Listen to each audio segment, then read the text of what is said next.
The silence of the 40th floor was different from the silence in my apartment. My silence was thin, the kind that let you hear the hum of the refrigerator and the groan of the building's old pipes. It was a silence born of solitude. Here, in the archives of Croft Holdings, the silence was heavy, woven from the sheer density of concrete, soundproofed walls, and the weight of a billion-dollar enterprise humming stories below. It was a silence of power, and I, Leo Thorne, was just a ghost haunting its edges, paid to organize its memories. My job was simple: digitize 3 decades of architectural plans, corporate correspondence, and forgotten press clippings. It was solitary work, perfect for someone who preferred the company of paper to people. Most days, I saw no one but the evening cleaning crew. I liked it that way. It was predictable, safe. My life was a carefully constructed fortress of routine, built to keep the precariousness of my finances and the loneliness of my existence at bay. Each paycheck was a stone in the wall, each quiet evening a reinforcement. But there was one unpredictable element, a ghost far more substantial than myself. Julian Croft, the CEO, the man whose name was etched in chrome in the lobby and whispered with a mix of fear and reverence in the employee cafeteria. I had never spoken to him, of course. My world was the sub-basement archives, the penthouse office. But I saw him sometimes, a fleeting impression of a tailored gray suit and silvering hair, stepping out of a black car or into the hushed sanctuary of his private elevator. From my insignificant vantage point, he was less a man and more a force of nature, like a storm system one tracks from a safe distance. He moved with an economy of motion that spoke of absolute certainty. His gaze, when I dared to catch it from across the lobby, was direct and assessing, yet I'd once seen it soften as he spoke to his driver, a brief, surprising flicker of warmth. That flicker was the detail I held onto, the one humanizing crack in the monolithic facade. It was a foolish thing to treasure, a single saved frame from a film I was not part of. My routine was sacred. Work until 7, pack up my meager lunch container, take the service elevator down to the lobby, and walk the 12 blocks home. It was a ritual that kept me grounded. But that Tuesday, the ritual broke. A last-minute request for a set of blueprints from the 80s had kept me late, my fingers dusty and my eyes bleary from the microfilm reader. It was nearly 9 when I finally shut down my terminal. The building was a tomb, the heavy silence now feeling less like a comfort and more like a weight on my chest. Exhaustion makes you careless. I walked to the elevator bank, my mind already on the cold sandwich waiting in my fridge. I pressed the down button, and a car chimed its arrival almost instantly. The doors slid open with a whisper, revealing an interior I'd never seen before. It wasn't the standard stainless steel and fluorescent lighting of the employee elevators. This one was paneled in dark, polished wood, the lights soft and recessed, the air smelling faintly of cedar and clean leather. It was an office, a sanctuary, a world away from my own. I knew, with a sinking feeling in my stomach, that I had stumbled into the wrong one. The executive elevator. My heart hammered against my ribs. I should have backed away, waited for the correct, impersonal steel box. But my feet, disconnected from my panicked brain, stepped inside. The doors slid shut behind me with a soundless finality, sealing me in the lion's den. I stood rigid, my worn messenger bag clutched in my hand, feeling like a field mouse who had wandered into a king's private study. I stared at the floor buttons, a dizzying array of numbers, but there was no button for the lobby. Only floors 45 and above, and a single, unmarked button with a keyhole. I was trapped. My breath hitched. I could just wait. Someone would eventually call the car. I'd apologize, look suitably mortified, and scurry away. But then, a soft chime announced the elevator's movement. Not down, but up. A cold dread washed over me. The car ascended with a smooth, silent glide that was unnerving in itself. It stopped, and the doors opened not onto a hallway, but directly into a sprawling, dimly lit space that was clearly the penthouse office. And standing there, shrugging on a dark wool coat, was Julian Croft. He looked up, his movements freezing for a fraction of a second. Those assessing eyes, the ones I'd only ever seen from a great distance, were now fixed on me. They were gray, the color of a winter sky, and they missed nothing.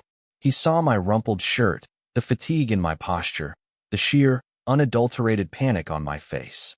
I opened my mouth to stammer out an apology, an explanation, anything, but my throat had closed up. He didn't scowl. He didn't shout for security. He simply tilted his head, a gesture of mild curiosity. His stillness was more intimidating than any outburst could have been. The silence stretched, thick and suffocating, broken only by the quiet hum of the city far below. "Lost?" he asked. His voice was exactly as I'd imagined it might be up close, but hadn't dared to hope. It was a low baritone, calm and measured, with a gravelly texture that seemed to smooth out the sharp edges of my anxiety. "Ah, yes, Mr. Croft. I'm so sorry." I managed, my own voice sounding thin and reedy. "I took the wrong elevator. I work in the archives. I was leaving for the night." He considered this, his gaze unwavering. I felt transparent, as if he could see every one of my insecurities, my carefully hoarded savings, my lonely apartment. He took a step forward, into the elevator with me. The small space, which had felt cavernous a moment before, now seemed to shrink, filled by his presence. The scent of cedar was stronger now, mixed with the crisp night air clinging to his coat. "It happens," he said, his tone neutral. He reached past me, his sleeve brushing my arm. The brief contact sent a jolt through my system, a startling spark of warmth. He inserted a small, silver key into the unmarked slot and turned it. A soft light illuminated the L for lobby. He didn't press it. Not yet. Instead, he turned to face me, leaning one shoulder against the polished wood wall. "The archives," he said, more a statement than a question. "That's Thorne, isn't it? Leo Thorne." The fact that he knew my name was so shocking it almost knocked the air from my lungs. I was a name on a payroll file, an anonymous cog in his vast machine. For the CEO to know my name was like a god knowing the name of a single blade of grass. "Yes, sir," I whispered. "You've been with us 2 years," he continued, his eyes still holding mine. "Digitizing the old Remington project files. You're methodical, thorough." He knew my work. He knew the specifics of my work. The fortress I had built around myself suddenly felt like it was made of glass. He saw me. He had been seeing me all along. The casual nods in the lobby, which I had dismissed as polite formalities directed at a faceless employee, suddenly felt different. They felt specific. Just then, a small speaker in the ceiling crackled to life. "Mr. Croft? Security here. We have an unauthorized access alert for your private elevator." My blood ran cold. This was it. I was going to be fired, escorted from the building in disgrace for my stupid, tired mistake. Julian Croft didn't even look up at the speaker. His gaze remained on me, a flicker of something unreadable in their depths. He pressed the button to speak. "It's fine, Marcus," he said, his voice calm and authoritative. He's with me." 3 simple words. But they weren't a command directed at me. They were a shield thrown up around me. He wasn't claiming ownership. He was claiming responsibility. He was protecting me from the consequences of my own blunder, absorbing my mistake into his own sphere of influence where it simply ceased to be a problem. "Understood, sir. Have a good night." The speaker crackled, and then went silent. Julian turned the key back, removing it. He then pressed the lobby button. The elevator began its smooth, silent descent. He said nothing more, and I couldn't have formed a word if my life depended on it. We stood in a comfortable silence that was nothing like the suffocating one from before. It was a shared space, a quiet understanding. In that small, wood-paneled box, the immense gap between our worlds had, for a few moments, been bridged by a simple, protective phrase. When the doors opened to the cavernous, empty lobby, I felt a strange reluctance to step out, to return to the world where that gap was a chasm. "Thank you, Mr. Croft," I said, my voice barely a whisper as I stepped onto the cool marble floor. He inclined his head, a gesture that was both a dismissal and an acknowledgement. "Get some rest, Leo," he said, his use of my first name a quiet intimacy that resonated deep in my chest. I watched him walk towards the glass doors where his driver was waiting, his stride unhurried and confident.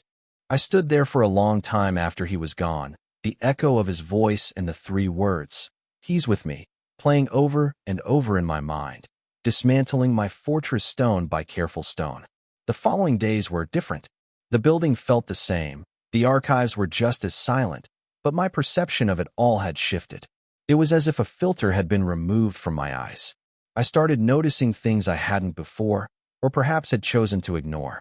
The way the morning light hit the chrome lettering of the Croft Holdings sign, the faint scent of coffee that drifted down the service stairwell, the rhythm of the building as it woke up and went to sleep. And I noticed Julian Croft. Before, he had been a concept, a figurehead. Now, he was a man who knew my name, who had shielded me with his authority. The brief, formal nods we exchanged in the lobby were no longer impersonal. I would feel his gaze before I saw it, a distinct pressure, a quiet weight. When our eyes met, there was a flicker of recognition, a silent acknowledgement of our shared secret in the elevator. He never smiled, not fully, but the corner of his mouth would twitch, a subtle shift that felt more significant than a wide grin. I became a student of his quiet language. I learned that a slight narrowing of his eyes meant he was deep in thought, that a hand resting on his chin meant he was listening intently, and that the rare, soft look, the one I'd once seen him give his driver, was reserved for moments when he thought no one was watching. I started finding excuses to be in the lobby when I knew he was arriving or leaving, just to catch a glimpse, to gather another small detail for my private collection. About a week after the elevator incident, an email landed in my inbox that made my heart leap into my throat. It was from his executive assistant, a woman I knew only by her efficient, no-nonsense signature.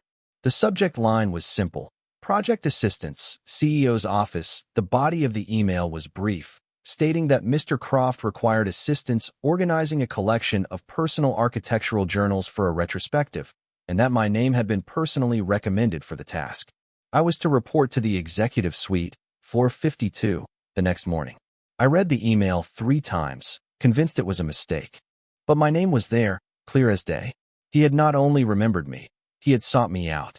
He was inviting me into his world, the one behind the polished wood doors and the private key. Fear and a dizzying, unfamiliar thrill warred within me.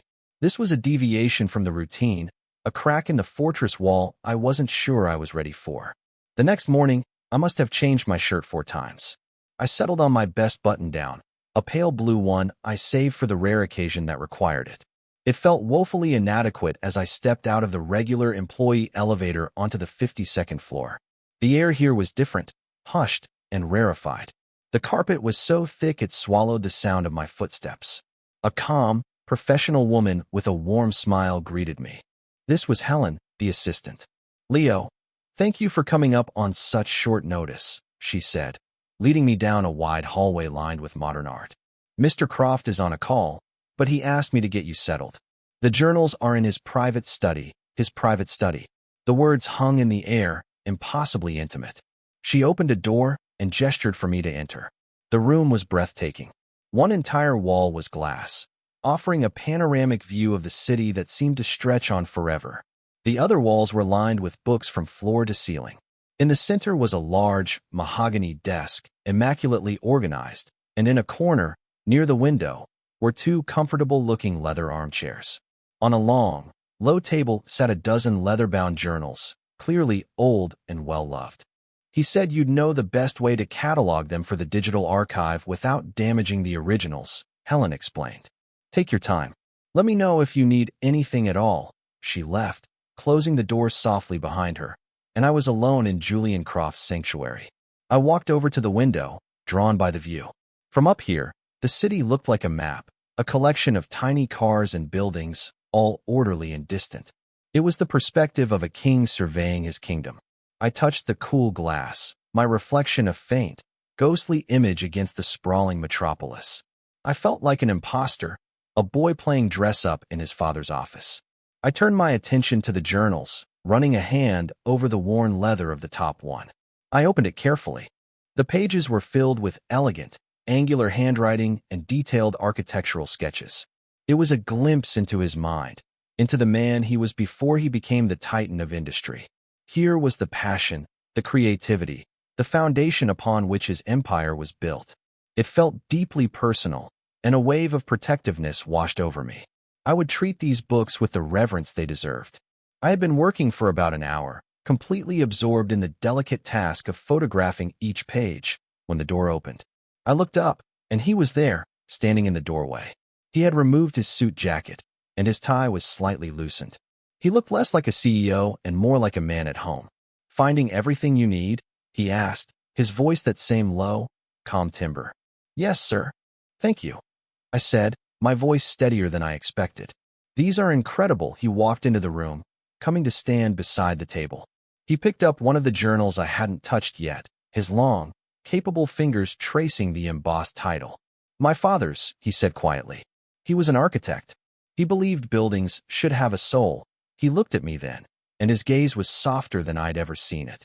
I wanted someone to handle these who would understand that. The compliment was so simple, so direct, it left me speechless. He wasn't just praising my methodical work. He was crediting me with a sensitivity and understanding that went beyond the technical aspects of my job. He was seeing a part of me I kept hidden. He gestured to the leather armchairs. "Take a break, Leo. You've been at it for a while." It was an invitation, not an order. I hesitated for a moment, then nodded, moving to sit in one of the chairs. He sat in the other, a comfortable distance between us, but the space felt charged, alive with unspoken things.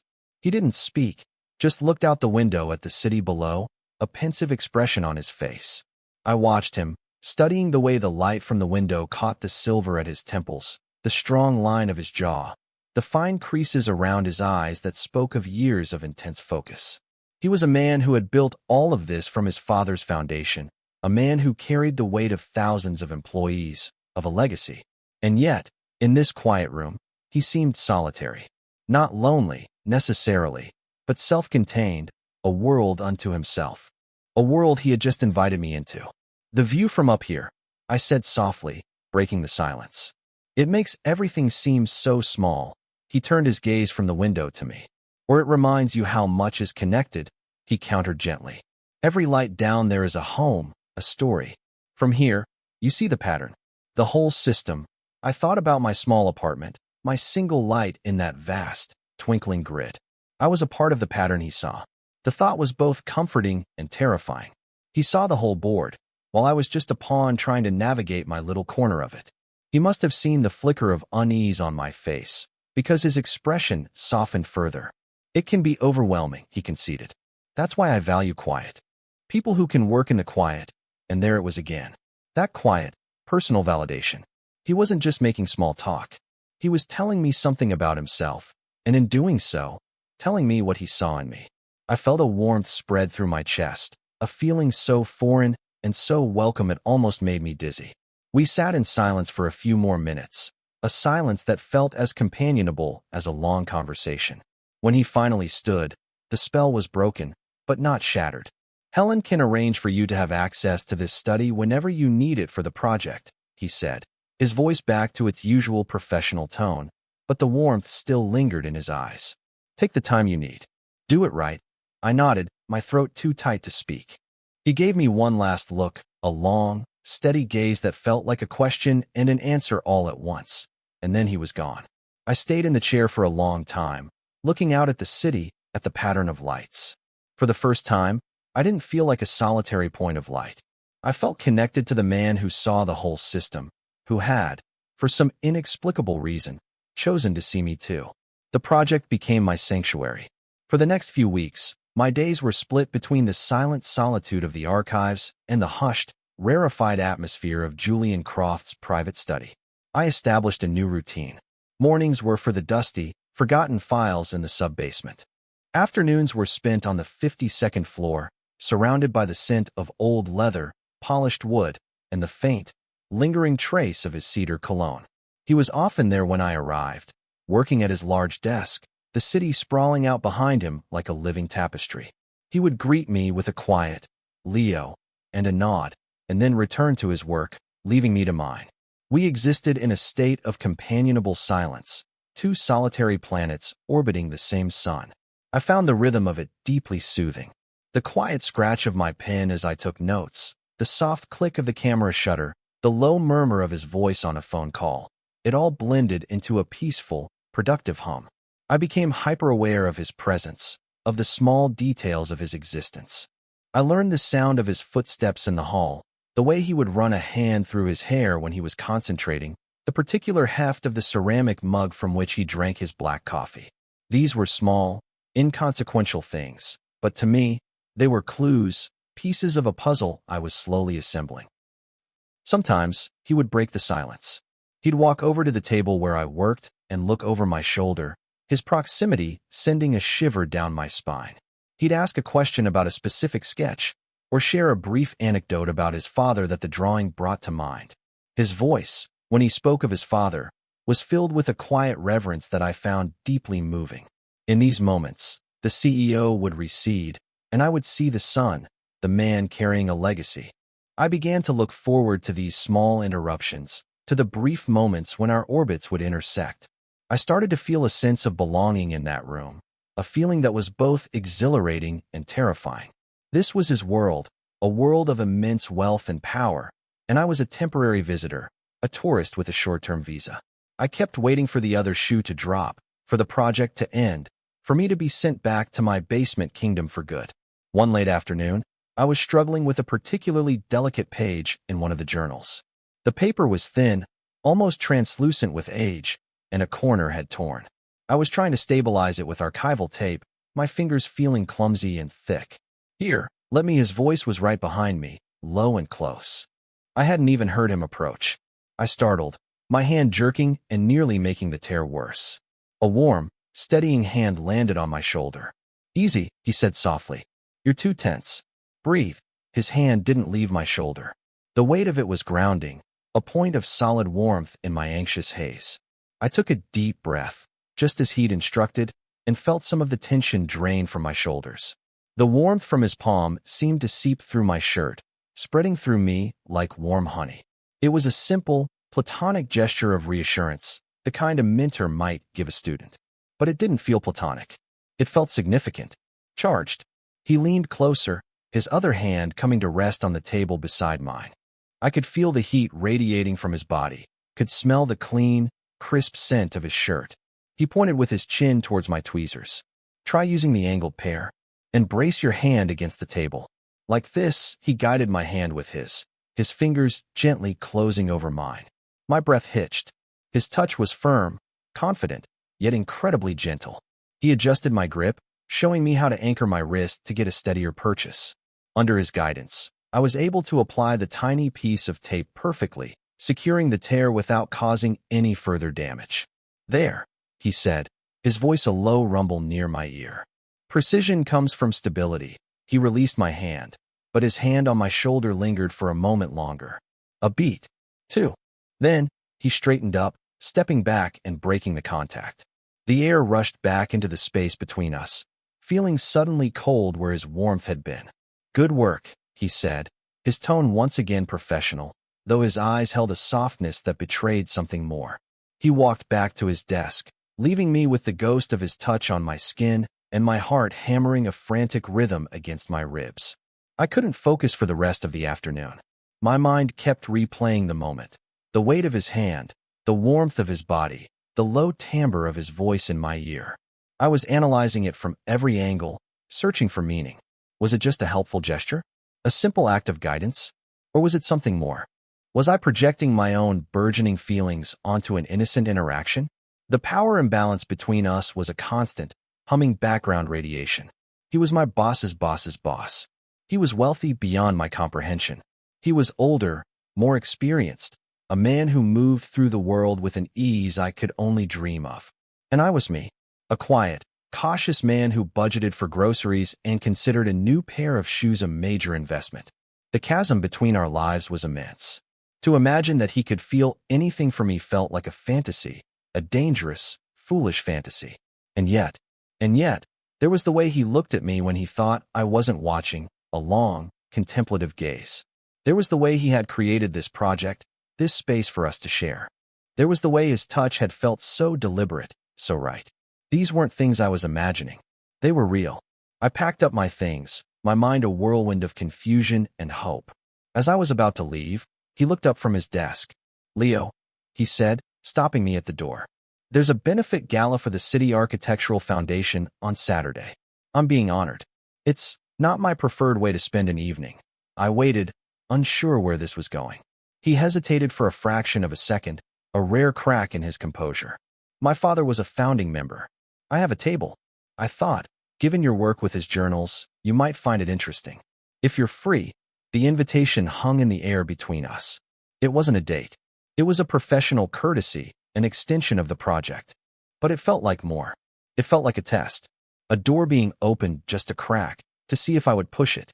I don't have anything to wear to something like that. I stammered, the practical, financial reality of my life crashing into the fantasy. He didn't miss a beat. Don't worry about that, he said smoothly. I have a contact who can take care of it. Consider it part of the project expenses. My car will pick you up at 7-inch. He had an answer for everything. He was removing the obstacles, clearing the path, making it easy for me to say yes. He was using his resources, not to pressure me, but to enable me. It was a subtle, masterful display of his power, used not for coercion, but for care. My heart was pounding, a wild, frantic drum. This was the moment. The moment to retreat back to the safety of my fortress, or to step through the door he was holding open. I took a breath. I'd like that very much, Mr. Croft, Julian, he corrected me gently. A small, almost imperceptible smile touched his lips. On Saturday, it's Julian. The next 2 days passed in a dreamlike haze. A discreet courier delivered a perfectly tailored tuxedo to my apartment, along with a pair of gleaming black leather shoes that probably cost more than my rent. There was no note, just a simple card with the tailor's name. Trying it on in front of my cracked bedroom mirror, I barely recognized the man looking back at me. The suit fit as if it were a second skin, giving me a posture and a confidence I didn't know I possessed. It was armor, provided by Julian, for the world I was about to enter. On Saturday evening, precisely at 7, a sleek black car purred to a stop in front of my humble apartment building. The driver, the same man I had seen Julian with countless times, got out and opened the door for me with a polite nod. The interior of the car was like the elevator, all soft leather and quiet luxury. As we pulled away from my neighborhood, with its corner bodegas and noisy walk-ups, and headed towards the glittering heart of the city, I felt like Cinderella heading to the ball, acutely aware that the magic had an expiration date. The gala was being held at a museum, its grand marble hall transformed into a fantasy of twinkling lights, champagne fountains, and impeccably dressed people. The air buzzed with conversation and the clinking of glasses. I felt a wave of social anxiety wash over me. I was an archivist, a man of the quiet places. This was not my world. Stay close. Julian's voice was low and steady beside me. I hadn't even realized he had come to meet me at the entrance. He looked impossibly handsome in his own tuxedo, the silver in his hair gleaming under the chandeliers. He placed a light hand on the small of my back, a simple, proprietary gesture that was both a reassurance and a claim. It sent a jolt of electricity through me. To anyone watching, we were just a boss and his employee. But the warmth of his hand, the way he guided me through the crowd, felt deeply personal.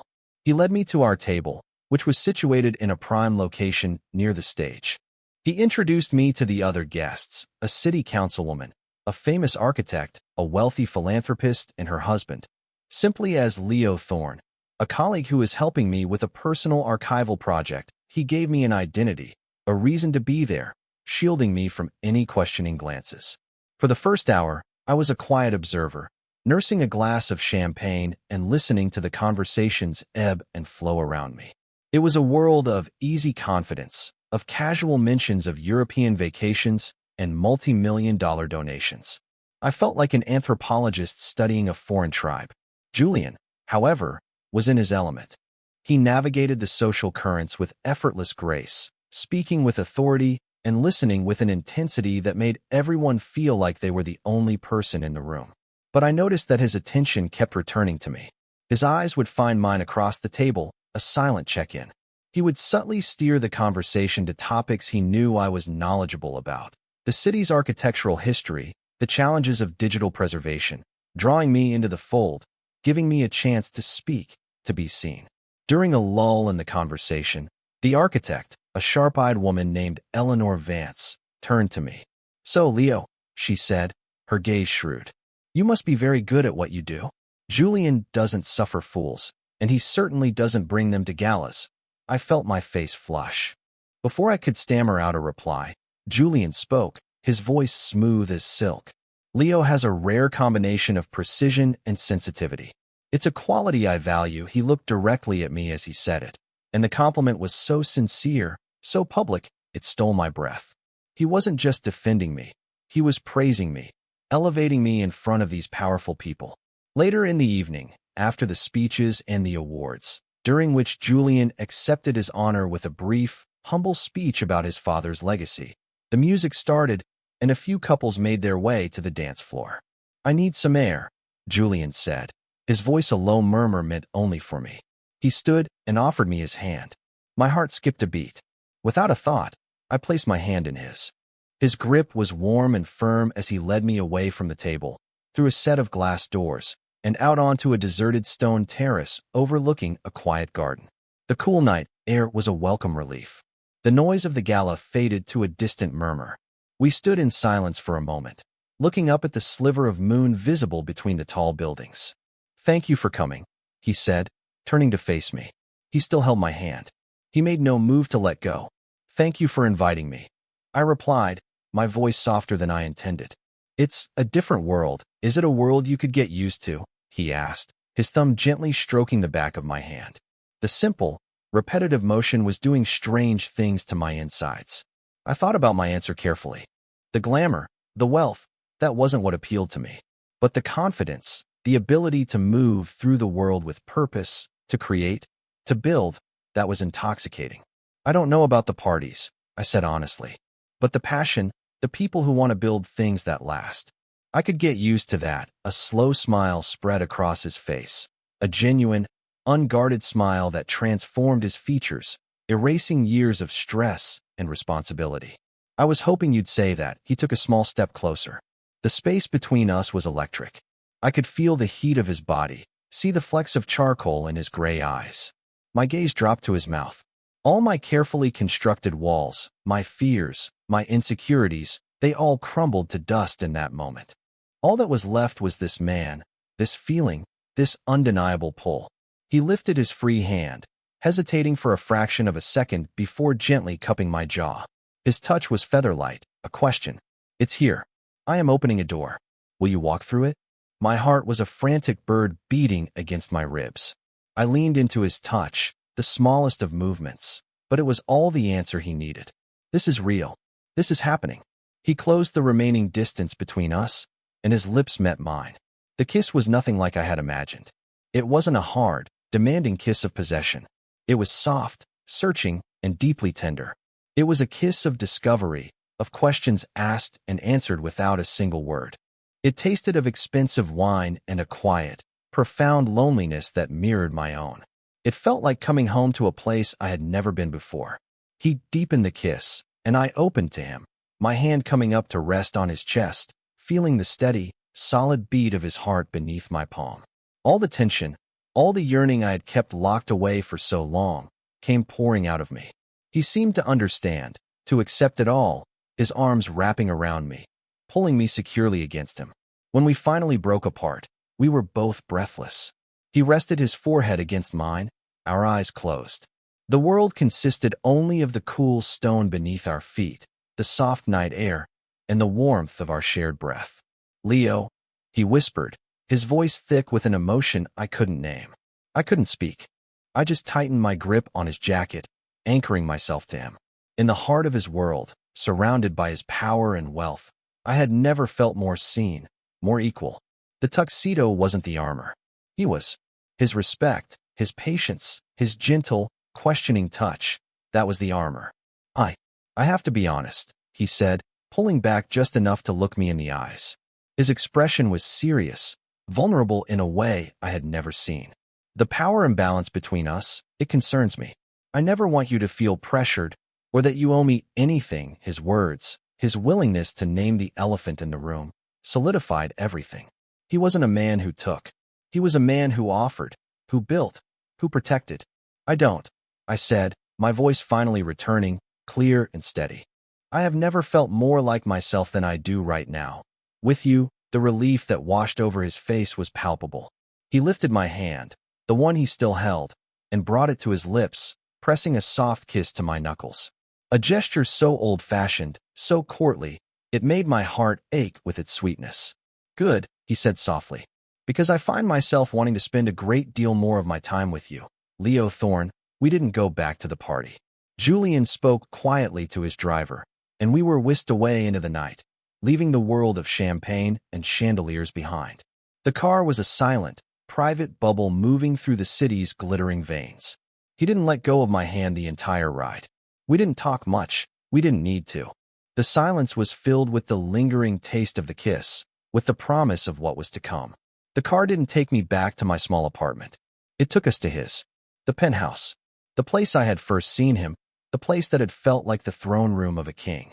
But as we stepped out of the private elevator directly into his living space, it didn't feel intimidating anymore. With him by my side, the vast, beautifully appointed rooms felt quiet, peaceful, a sanctuary from the world below. He led me to the wall of glass that overlooked the city. The view that had once felt so overwhelming now felt beautiful, a shared panorama. He came to stand behind me, his arms wrapping around my waist, his chin resting on my shoulder. We stood there for a long time, just watching the endless river of headlights, the million tiny stories playing out below. "Tell me what you're thinking," he murmured into my ear, his voice a low, warm vibration against my skin. I took a deep breath, letting it out slowly. "I'm thinking that for my whole life, I've been building walls to keep myself safe," I said honestly. "And I don't think I need them anymore." He tightened his arms around me, a gesture of profound reassurance. "You never did," he said softly. "You just needed to find a safe place to put down your shield." And in his arms, high above the sleeping city, I finally understood. Home wasn't a place. It wasn't four walls and a roof. It was a feeling. It was the steady warmth of his body against mine. It was the quiet beat of his heart against my back. It was the feeling of being seen, completely and utterly, and not just accepted, but valued. It was Julian. He was home. The next morning, I woke up in a bed larger than my entire bedroom, tangled in sheets that felt like spun silk. Sunlight streamed through the floor-to-ceiling windows, painting the room in soft gold. For a disorienting moment, I didn't know where I was. Then, the scent of fresh coffee and the memory of the night before came rushing back. Julian. A wave of anxiety, sharp and cold, washed over me. The morning after dread. What now? What were we? The realities of our disparate lives felt much starker in the clear light of day. He was Julian Croft, CEO. I was Leo Thorne, archivist. The gala, the kiss, the quiet intimacy of the night. It all felt like a dream, a beautiful, fragile illusion that the daylight was threatening to burn away. I slipped out of bed, finding my tuxedo from the night before neatly draped over a valet chair. I felt a desperate urge to put it on and flee, to retreat back to the familiar safety of my own small world before this one could reject me. I padded quietly out of the bedroom, my heart pounding a nervous rhythm. I found him in the kitchen, a vast, stainless steel space that looked like it belonged in a high-end restaurant. He was standing at the counter, wearing a simple pair of gray sweatpants and a black t-shirt, pouring coffee into 2 mugs. He looked domestic, normal. The sight was so unexpected it stopped me in my tracks. He looked up and saw me, and a slow, warm smile spread across his face. It was the same genuine smile I had seen on the terrace. "Good morning," he said, his voice soft and a little rough with sleep. "I was just about to bring you this." He held out one of the mugs to me. I took it, my fingers brushing against his. The simple contact was a reassurance, a tether to the reality of the night before. "Thank you," I murmured, wrapping my hands around the warm ceramic. He leaned against the counter, sipping his own coffee, his eyes studying my face. He seemed to sense my unease. "You're quiet this morning," he observed gently. I took a breath, deciding that the only way forward was honesty. "I'm a little overwhelmed," I admitted, looking down into my coffee. "This is all new to me. Us. I don't know what the rules are." He was silent for a moment. I risked a glance up at him. He wasn't looking at me with pity, but with a deep, compassionate understanding. "Then we make them up as we go," he said simply. "Together. The first rule is honesty. If you're feeling overwhelmed, you tell me. If I'm moving too fast, you tell me. Your comfort, your safety. That's the most important thing." Leo, his words were a balm on my anxious soul. He wasn't dismissing my fears. He was validating them and offering a solution, a partnership. "Okay," I said, a real smile touching my lips for the first time that morning. "Okay." Honesty. I took a sip of coffee. It was rich and dark, the best I'd ever tasted. "I'm worried about work." "About how this changes things," he nodded. having clearly anticipated this. I've thought about that too, he said. The journal project is nearly finished. I think it's best if, for now, we keep our professional and personal lives separate. You go back to the archives, I stay on the 52nd floor. And what we do outside of those walls is ours. It was the perfect solution. He was preserving my independence, my professional integrity. He wasn't trying to absorb me into his world, but to build a new one with me, a space that belonged to both of us. And my apartment, I added, feeling bolder.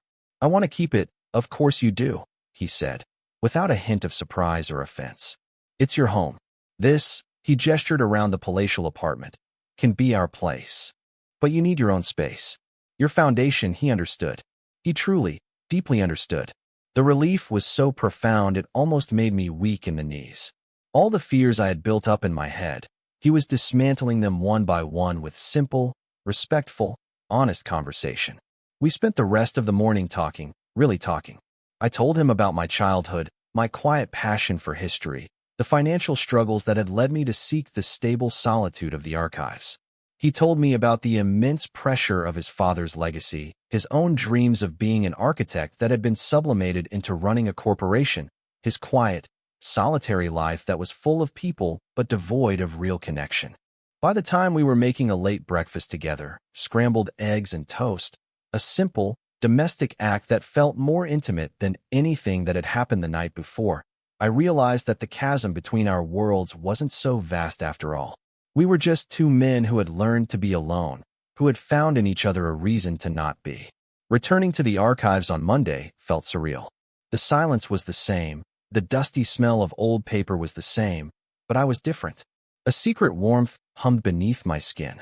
The day passed in a blur of routine tasks, but my mind was elsewhere, replaying conversations, reliving the feeling of his hand in mine. Just as I was packing up to leave, my phone buzzed with a text. It was from a number I didn't recognize, but I knew who it was. Thinking of you. Jay, the simple message sent a ridiculous, happy jolt through me. I smiled, a wide, goofy grin that I couldn't contain. You too. I typed back, my thumb hovering over the send button. I added, looking forward to Saturday. He replied almost instantly. Me too. More than you know. And so, our new routine began. Weekdays were for work, for our separate spheres. We were Mr. Croft and Mr. Thorne, exchanging polite, professional nods in the lobby. But our evenings were filled with texts, and our weekends were ours. He would pick me up from my apartment, and we would explore the city. We went to quiet museums, hole-in-the-wall restaurants he'd never been to, long walks along the river. He showed me his world, and I showed him mine. He loved the small, forgotten corners of the city that I knew, the little historical plaques that no one ever read, the old bookstores with their crooked shelves and dusty treasures. And I found myself captivated by his world, not the wealth of it, but the passion. He would point out the architectural details of a building, explaining the engineering, the artistry, the soul of the structure, and his face would light up with the passion of the young man in those journals. One afternoon, a few weeks into our new arrangement, I was in the employee cafeteria when I overheard a couple of paralegals from the 27th floor talking. Have you noticed Thorne from the archives lately? One of them said, just loud enough for me to hear. He seems different. And did you see him get into Croft's private car last Friday? No, the other whispered, eyes wide. You think he's getting special treatment? Trying to climb the ladder? A cold knot of dread formed in my stomach. This was what I had feared. The gossip, the speculation, the inevitable misinterpretation of our relationship through the lens of power and ambition. The old Leo would have shrunk away, mortified. The old Leo would have let their words poison the beautiful thing Julian and I were building. But I wasn't the old Leo. I stood up, picked up my tray, and walked over to their table. I smiled, a calm, pleasant smile. Hi, I said, my voice steady. I'm Leo Thorne. I couldn't help but overhear. Just so you know, my work in the archives is my own, and my life outside this building is my own. I'd appreciate it if you respected that. They stared at me, their mouths slightly agape, completely stunned into silence. I gave them another small nod and walked away, my head held high. My heart was pounding, but it was with adrenaline, not fear.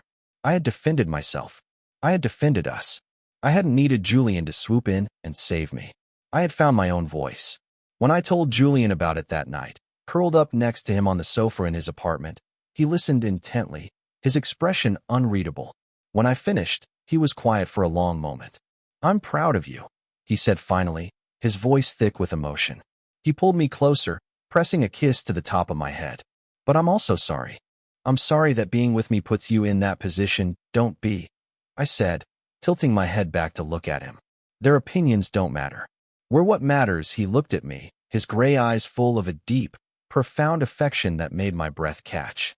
"You are what matters," he corrected me softly. In that moment, I knew we were going to be okay. The challenges were real, the age gap, the wealth disparity, the workplace politics, but they were external. They were just context. The foundation we were building was internal, forged from honesty, mutual respect, and a quiet, steady love that had taken root in the most unlikely of places. A few months later, on a crisp autumn Saturday, Julian took me to a plot of land he owned just outside the city. It was a beautiful piece of property, a gentle, rolling hill dotted with old oak trees, overlooking a quiet lake. "I bought this years ago," he said, as we walked to the crest of the hill. "I always dreamed of building a house here. Something small, modern, lots of glass and natural wood. A place to be quiet." He unrolled a set of blueprints he had brought with him. They weren't corporate plans. They were hand-drawn, filled with the same elegant, angular handwriting as his father's journals. It was his own design, the dream he had set aside. "It's beautiful," I breathed, looking at the elegant lines of the house he had imagined. "I haven't looked at these in years," he said, a nostalgic, slightly sad smile on his face. "Running the company, it doesn't leave much time for dreaming." He looked at me, his expression earnest. "You make me feel like it's possible again. You make me feel like the man who drew these plans." He handed me a red pencil from his jacket pocket. "What would you change?" he asked. "What?" I asked, startled. "You have an eye for history, for structure, for things that last," he said. "I trust your instincts. What does this house need?" I looked down at the plans, then out at the land, at the way the afternoon light filtered through the trees. And I knew exactly what it needed. I carefully drew a wide, wraparound porch on the side of the house that faced the lake. "It needs a place to sit," I said softly. "A place to watch the seasons change." Together, he looked at my addition, then at me, and his eyes were shining. He didn't say anything. He just leaned in and kissed me, a long, slow kiss filled with the promise of sunrises and quiet evenings, of a future built not on a corporate legacy, but on a shared dream.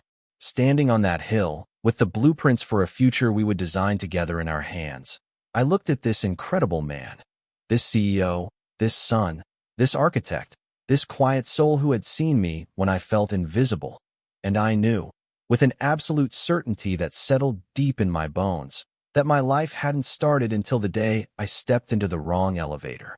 It was the best mistake I had ever made. Share your thoughts in the comments. What moment stayed with you? If the story resonated, a like helps others find it. Subscribe for more slow burn male/male love stories told with warmth and care.